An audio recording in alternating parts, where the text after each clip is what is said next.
Hey, good morning, friends. Mark Holmes here with my buddy Cowboy Joe Boo. And as always, thank you guys for watching, commenting, and subscribing to the Joe Boo Sports Report. Without you guys, this literally does not work. Let's get open for business here this morning. And let's make sure that the football gods are awake as we sit 165 days, 11 hours, 6 minutes, and 40 seconds away from kickoff of the 2019 season. And I'm excited today, guys. Guys, this is going to be great. I got a little bit of work I got to do this morning. Got to go to the store and take care of some stuff. But the guys are coming over. We got Vosh Lombardi is going to be coming over here today. We got E2 Blue. We got DMV Dallas Cowboys and Michael Anthony Fitness. And it's the perfect time to be here. We got a lot to talk about. We got George Iloka, who the Dallas Cowboys signed last night. I reported earlier in the evening that Minnesota Vikings had said, we're not bringing him back and stuff. We knew that he went by the Oakland Raiders and had a cup of coffee over there. But the Cowboys in the end signed him. And I think the problem with the Cowboys when a lot of people were saying, let's sign Eric Berry. I think the Cowboys really looked at Eric Berry's health and they weren't sure that he was going to be back to his 2016 form. And that the time that he had off of the field was just a little too much for them to take the risk on, and they felt like they needed somebody who was durable. Now, here's the thing you could say about George Iloka is George is durable. He does not miss time.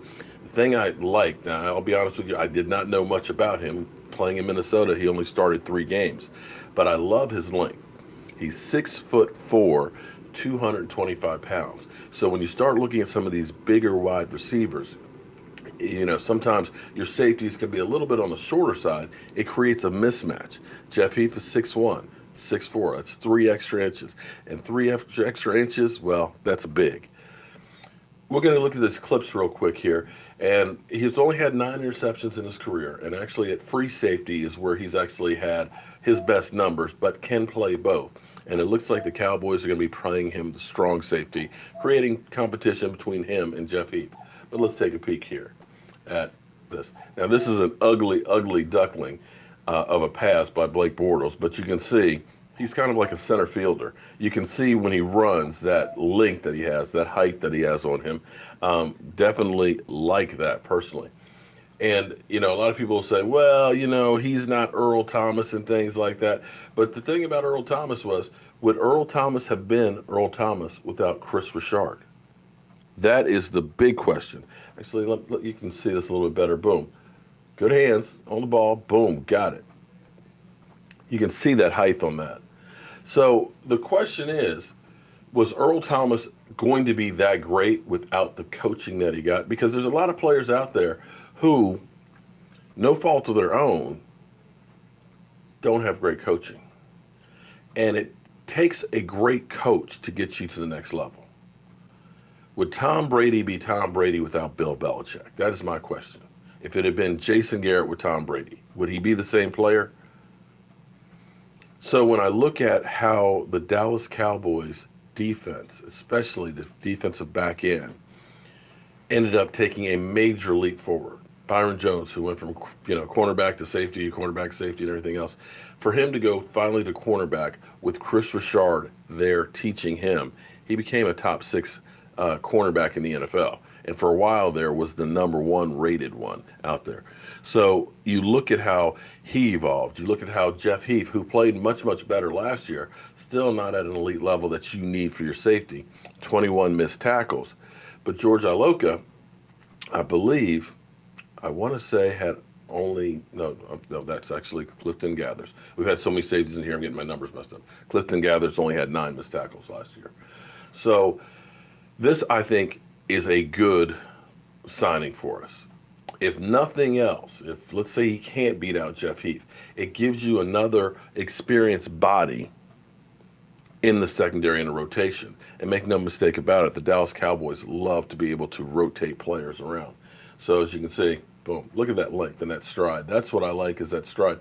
Sometimes you get guys that are real tall and they run kind of lanky.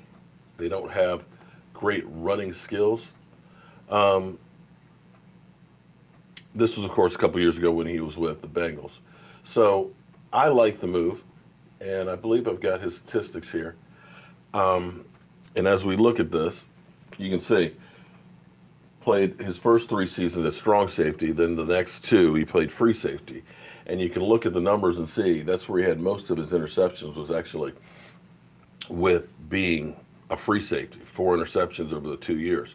So we're only a year removed where he was a starter, and we're looking at 79 tackles, 4 tackles for a loss, and an interception. So it's just that he didn't really crack the lineup in Minnesota. So this is one of those moves that you look at as a Dallas Cowboy fan. And I know most Cowboy fans will say, oh, this isn't Eric Berry. But I don't know that Eric Berry is Eric Berry anymore. And when we look back at some of the moves we made in the past that didn't wow us to begin with, we look and see that they are productive guys. Stephen Jones has basically gone on and talked about signing guys. And even we heard from the Colts GM saying the same thing, that the media picks guys and say, oh, they're a difference maker. Josh Norman is a shutdown corner. And the Redskins are going to be great getting him. I don't know that Josh Norman was as big as the hype was, if you follow what I'm saying. I'm not saying that Josh Norman isn't a good player, but we get this stuff like Landon Collins. Oh, he's a great safety and everything. And we get it stuck in our mind that Landon Collins is a great safety. Yes, he's a great run-stopping safety. But he is a liability in coverage. And sometimes it's these guys that you don't really know much about, like Trey Flowers. When New England signed him, nobody was thinking that, oh, man, that's a great signing. But they developed him and got him back to that elite Pro Bowl level where he could go elsewhere and get paid. And that's where the Dallas Cowboys have changed what they're doing. They're working more towards a way of fixing and finding their problems, because you can't make a living on signing just big-name free agents. Very rarely has the home run free agent made the impact. I'm not saying free agents don't make a difference, but very rarely do the big splash ones make the impact. And as we look through and realize in the end, you have to be able to pay these guys to be on your team, to be on the field. You've got to understand that you've got 53 guys you have to feed with that $188 million.